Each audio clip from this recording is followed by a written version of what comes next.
பக்தி என்பது என்ன அப்படின்னு பாரதி கிட்ட கேட்டா பாரதி சொல்வார், பக்தி உடையார் காரியத்தில் பதறார், மிகுந்த பொறுமையுடன் வித்து முளைக்கும் தன்மை போல் மெல்ல செய்து பயனடைவார்.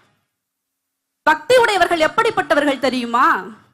தான் எடுத்துக்கொண்ட காரியத்தை இந்த மண்ணுக்குள்ள ஒரு விதையை புதைச்சு வச்சீங்கன்னா அந்த விதை எப்படி தெரியுமா, உடனே வளர்ந்து விருட்சமாயிடாது. அப்படியே மெல்ல மெல்ல வளர்ந்து அந்த மண்ணை பிளந்து கொண்டு மெல்ல மெல்ல வளர்ந்து ஒரு பெரும் விருட்சமாக மாறிவிடும் இல்லையா? அப்படிப்பட்டவர்கள் தான் பக்தி உடையவர்கள் என்று பாரதி சொல்வார். பக்தி என்பது என்ன தெரியுமா? அன்பினுடைய உச்ச நிலைதான் பக்தி.